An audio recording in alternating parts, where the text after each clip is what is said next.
Of course, the one time Victor came to Vainqueur for advice, the dragon was asleep on his hoard, belly exposed. "Your Majesty?" Victor asked, the dragon softly snoring like a cat. Vainqueur had remained like that for the past week, even as his vizier prepared the country for war and Samhain. When would he wake up? Wait, hadn't the dragon's last nap lasted 50 years? "Your Majesty!" Victor panicked, shouting into the WIRM's ear. "Your Majesty!" "What, minion?" Vainqueur grumbled while waking up. The vizier breathed in relief. "Oh, thank the gods, you weren't going to sleep for decades." "I was taking a power nap," Vainqueur replied, stretching his neck. "Also, do not thank your paltry gods. Thank me. Thank your Majesty for his kindness." Victor meant for it to come across as sarcasm, but couldn't help but crack a genuine smile. After so long putting up with Vainqueur's insane ego, he had grown somewhat amused by it. "Now, minion, why did you wake me up early? Are the fairies attacking? Have the dodos gone extinct again?" "Not yet," the vizier replied, although he heard disturbing news about a high rate of unexplained mutation in the dodo care. Goblina had also informed him of an abnormal rate of cancer in the Tikoku Empire after their last battle there. "I need to talk to your Majesty. I need advice, and, well, you're my friend and the one I trust the most." "Of course I am." The WIRM observed him in silence for a moment, before making a decision. "We will go to the roof. For privacy. That, and to watch the fireworks in my honor." The dragon marked a short pause. "Because there are fireworks in my honor, am I right?" "Yes." Victor knew his dragon all too well. This should be a joyous day. She had made the best sweets in the city and even brought her Red Riding Hood costume out of storage. Yet Chocolatine de Gavatin didn't feel happy at all. Everybody enjoyed themselves outside, knocking on doors asking for sweets. The werewolf had done the same in the previous Samhain, although there was much less diversity back then. But she wasn't in the mood to participate. "I'm sorry, Al," Chocolatine said, stepping away from her home's windows to sit around her dinner table. "I think I'm staying home tonight." "It's fine." Her friend, who wore a black cloak and fake vampire fangs, tried to comfort her. The dryad had planned to disguise herself as a mummy, but dropped it after it reminded her of the fiasco with that nasty Akinapep. "I will stay with you. We can even play the new Boards and Conquests game I bought. The one with the trolls and werbeasts nations." "That one." "Thanks," Chocolatine replied, reviewing the pie and sweets that she had cooked for tonight. She had prepared a few for her brother and Savaurius, intending to visit them tomorrow on the Muhuhun. "We can use a spell if you do not want them," Allison said suddenly. "Personally, if I were in your situation, I would cast it." "I don't know, Al," Chocolatine replied. She did intend to have children one day, and had even fantasized about Vic impregnating her. But not now, not even in years. Chocolatine knew a few people thought her crazy for her eccentricities. But she knew she would be a good mom if she wanted to. She would show her kids how to hunt demons for sustenance, and all the skills needed to survive in the wild. Vic wouldn't bail out on her, so she could raise them with him too. But Chocolatine was still young and cute. She could do without the 8 months and all the hassle that would follow afterward. She simply couldn't make a decision yet. Someone knocked on the door, probably her first visitor. "Coming." Chocolatine welcomed the distraction, moving to open the door. The creature at the threshold was a tall, willowy humanoid as thin as a noodle. His body was that of a wooden scarecrow, except for a pumpkin head lit by unnatural flames. The figure wore a cloak on his back, a peasant hat on his head, and a blue lantern around his belt. He smelled of forests, ashes, and sweets. "Trick," the monster extended a hissing bag full of screaming faces, "or treat." "Sure, I have cake." Chocolatine smiled, giving a slice of pie to the visitor. Here, I hope you like it. The strange creature looked at the piece, took it in one hand, and tasted a bite. So sweet, he said before swallowing the slice whole. Jack-o'-lantern thanks you. Are you new? Chocolatine asked with a smile. I don't think we've met. Jack only goes out once a year on Samhain. Jack doesn't like mortals, but he loves the taste of their sweets. Jack will return next year for a full cake. You can eat it with us now, Chocolatine replied kindly. I love having new friends for dinner, and the cat is still in the oven. Jack allowed in. The creature sounded surprised as if it was the first time someone ever invited him for dinner. Sure. You don't mind ghouls and vampires? My friends, Jules and Charlene will be joining us, but they're very nice. Rollo had declined, still too busy with farming. It is fine. Jack loves the taste of manlings too. Then you will get along perfectly. Just don't ask Charlene about book recommendations. Kia looked at the moon rocket with great satisfaction. More specifically, at Ornub being forced to board it at crossbow point by kobolds. Buzz Jelly followed them, looking at the rocket with a mix of awe and nostalgia. Today, she began addressing a crowd of monsters and Ice Sky followers that came to witness the launch. We are gathered to celebrate the departure of Ornub, founder of the esoteric order of the Ice Sky, as he was persuaded to leave the planet forever. Yet, one of the Ice Sky worshippers acclaimed. Time to bring the word of Japan to the stars. Go get the green-skinned Wafus. Executing him might have made him a martyr, and no attempt to expose his shady ways had worked. It was strange, the more proof they gave that Ornub was a scam, the more his followers believed in him. So instead, they would make this pest go away. Just so we can confirm, Kia asked the dwarf engineer overseeing the launch, having insisted on giving the order herself. You will send him to a planet at the frontier of our solar system.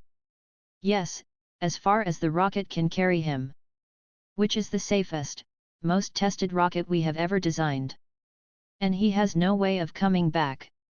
No, I will return. Ornub shouted in response.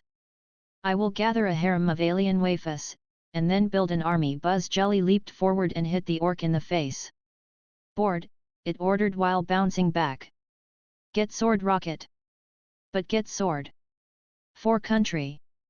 The wounded scammer looked ready to argue, but the tiny slime intimidated him into silence. Ornub climbed into the rocket, the metal door closing behind him. I love how even our prophet needs coaching sometimes, an orc said. This reminds me of the time Aji had doubts about letting the carriage run him over. Yet, everyone has doubts about going to Japan. He's showing us that it's okay. Kia kept her mouth shut, rejoicing at finally being rid of this idiocy. These cultists had harassed her about her Ice Sky levels since she had first arrived in Outremonde. With Ornub off the planet, she hoped that this scam religion would die out in a few generations. Or maybe that was wishful thinking, but hope kept her alive. Even her patron Mithras hadn't managed to lift her curse yet, and she needed whatever pleasure she could find. 3, Kia counted down, with a happy smile. 2, 1, 0. With a catastrophic sound, the rocket flew upward, blowing dust everywhere. Kia put a hand on her visage to protect herself from the smoke, everyone watching the carrier go up and up. Buzz Jelly, in particular, looked mesmerized by the spectacle. The rocket reached the clouds, ready to pierce them and continue its path beyond the atmosphere. Kia breathed in relief, finally freed from that odious annoy boom. The rocket exploded into 1,000 pieces in the middle of the ascent. The paladin froze in shocked silence, as she watched the debris go down in flames around the launch site. Sabotage! Buzz Jelly shouted. Sword broken! Invisible fairy bourgeois sabotaged the rocket, shouted the dwarf engineer, but the crowd wasn't panicking nor rioting. In fact, Murmurin's citizens looked more curious than anything. Do you think we can go to Japan by getting blown up by rockets? One orc asked another. I'm not sure, we should try and check. Kia looked at the smoke above her, and while she knew she should have felt somewhat regretful, Ornup's sudden death made her happier. It wasn't very paladin, but after being forced to drink salt water for the rest of her life and agreeing to fight a new century war, she deserved it. I need a hobby, she told herself, once the dopamine wore off. Maybe she should try monster poker? While sitting atop his castle's highest tower, his minion resting on his back next to him, Vainqueur observed his city at night. As usual, at this time of the year, Samhain had caused spirits to act up, ghosts swirled in the skies, flocks of bats gathered around buildings, werewolves, vampires, and other creatures paraded in the streets. It felt like a lifetime ago when this place was nothing but a dirty farm. "We are late," Vainqueur complained as they watched a rocket explode above the ground. "No, that's just a test run," Manling Victor said, although he sounded unbelievably pleased with himself. "Very nice view though." "It did not spray the sky with colors," Vainqueur pointed out. "I want to turn all this black into gold and red." "Just 5 more minutes, Your Majesty." Vainqueur grumbled impatiently, as he realized that he could have napped longer. "What did you want to tell me, Manling Victor?" "That I am going to have kids." The dragon instantly turned his head away from the rocket and towards his chief of staff. "About time." Vainqueur rejoiced. "Minion, at this rate, I thought I would have to breed you myself at breath point. I am thankful that Your Majesty trusted me to do it on my own." "How many?" the dragon asked for more details. "You did not breed with Nightkia, I hope? You are too good for her." "No, I didn't breed with her," Manling Victor replied, before adding with surprising concern. "But I apparently have at least 16 babies coming." 16? That is all. His minion didn't understand. "That is all. You must make more," Vainqueur ordered his prized lackey. "We are at war, minion. My army needs at least 300 more quality minions. Get back to work." "Your Majesty, his minion struggled to find his next words, "I'm not comfortable with these ones, let alone having more." "Why so?" Vainqueur asked, puzzled. Was not breeding his second reason for existing, after being the dragon's chief of staff? Then why did he sound so vulnerable? "I don't think I'm cut out to be a father," Manling Victor explained. "Minion, I somewhat understand that this may feel a daunting task considering your obligations to me. While many wealthy WIRMs have tried to court me, I was never interested in having spawns myself. They are a bottomless money sink. But you are my Grand Vizier, your brood will always be properly cared for.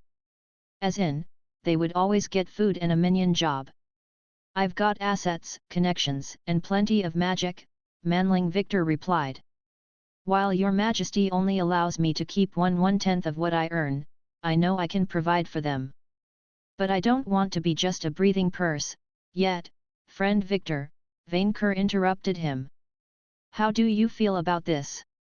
His vizier remained silent, trying to figure himself out. "I'm afraid," Manling Victor admitted. "I'm afraid because I know myself. I'm no father of the year material. I am bi-neutral, always on the move, and completely unable to stay faithful to one woman. It's like getting a job I know I'm unsuited for, but that I must do anyway.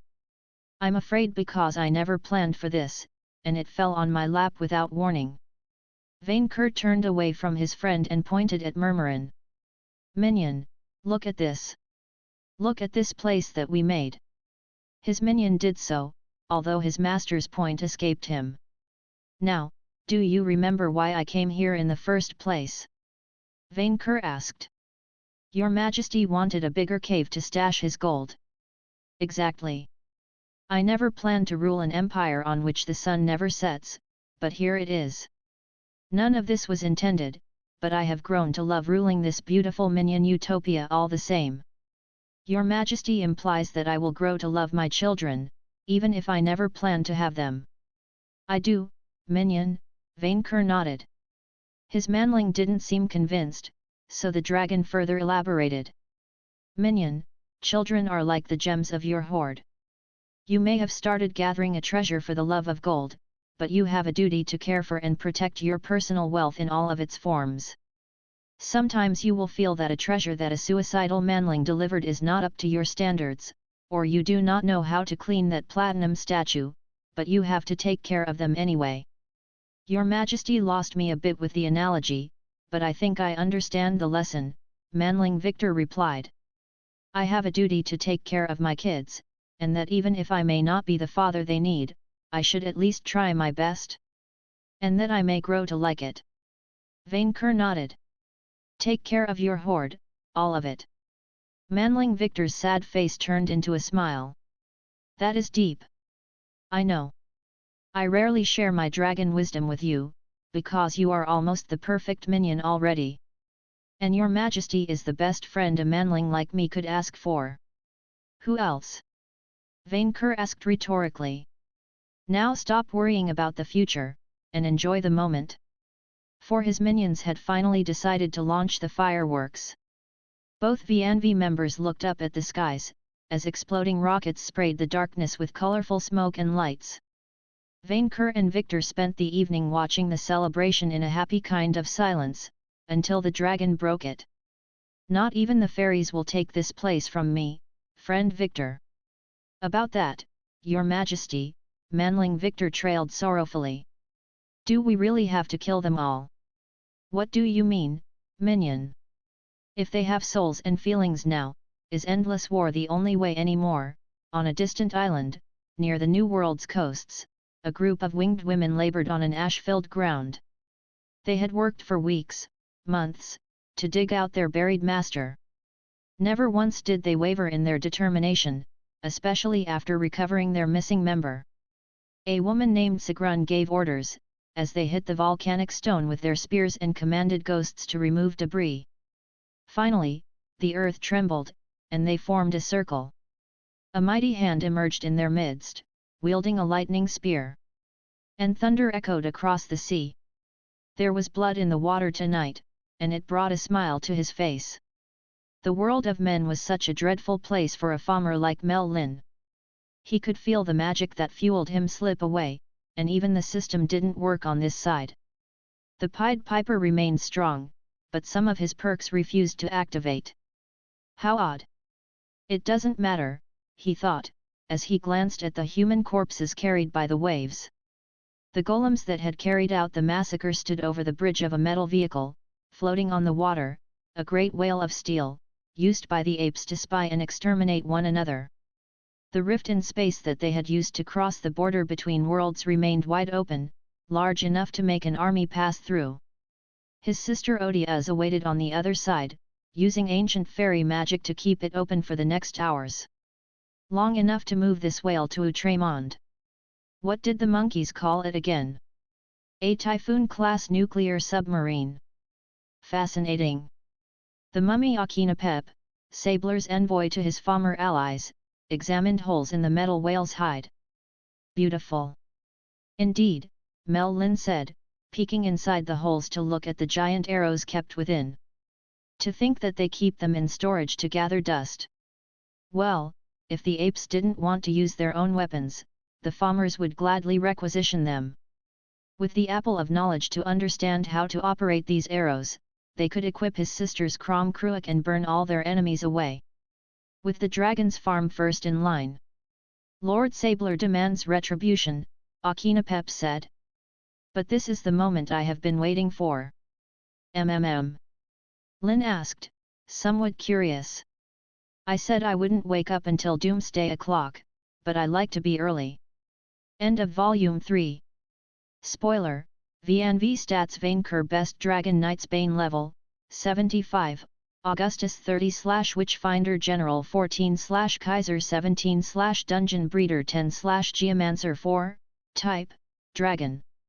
Party, VNV Health Points 6965 Special Points 1810 Strength 162 Vitality 121 Skill 66, plus 6, Agility 89 Intelligence 53, plus 2, Charisma 138, plus 6, Luck 85, plus 18, Personal perks. Class perks: Atomic Dragon, Fire Breath, born in the purple, fire immunity for the Emperor, Red Dragon, Life Force, King of Games, Dragon Arrogance, Dynasty, Dragon Scale, Crowd Favorite, Super Senses, Super Crit, Virgin Princess, Radar, Spell Purge, Lesser Poison Resistance, Witch Burning, Dead Friend, Lesser Magic Resistance, Taunt, Exorcism, I Epic. Hunters: Resolve, El Presidente, Stipend, Magellan, Dungeon Owner, Castle of Murmurin, Victory, Fist, Summon Herald, Victor Dalton, Imperial Authority, Malefic, Secrecy, Monster, Empathy, Charged Attack, Dragon Breath, Victory Roar, Mirror Scale, Fire Crown, Immovable, Show Off, Gold Shower, Shining Majesty, Golden Road, Geomancy, Monster Husbandry, Terraform, Landmass, Pontifex Maximus, Malleus, Malefic, Aram, Incinerator, Master of Silence, Glitzy Theater, Improved Hybridization, Rabbit Plague, Alpha Magnetism, Scales. Inventory: Victor Slimy 1, Dalton level 73, Monster Knight, Red Dragon 20/Reaper 30/Moriarty 11/Chaos Rider 4/Weathermaker 7/Fiendish Rake 1, Type, Slime/Dragon Party, VNV Health Points 1605, Special Points 510, Strength 45, plus 6, Vitality 53, plus 6, Skill 76, plus 8, Agility 61, Intelligence 82, Charisma 79, plus 36, plus 6, When Lying, Luck 71. Personal perks. Class perks claimed by Dice Skeleton, Key Observer, Eye for Treasure, Dead Friend, Scythe Lord, Seducer, Monster Kin claimed by the Moon Man, Minion Trainer, Black Curse, Monster Student, Noxious Fire, Monster Life Force, Red Dragon, claimed by Shesha, Monster Rider, Epic Monster, Insight, Vizier, Education, Reanimator, Troll, Regeneration, Soul Master 6 perk, Forge, Helheim, Darwinist, Steel Life, Blood Pulse, Mook Promotion claimed by Death Jester, Slayer of Men claimed by Camilla, Scarlet Study, Exhibitionist, Master's Shield, Slime Totem, Fright Night, Bloodborne, Lethal claimed by Sibylle, Hades, Blast, Magellan, Final Problem, Black Horseman, Diabolical Mastermind, Envious, Nightmare Lord, Vicious, Eng Cow, Devil, Archmage 2, Karen's Grim Harvest, Asteroid Dynamics, Zime Rider, White Rider, Apocalypse Storm, Plain Loved, Rally, Minion. Inventory.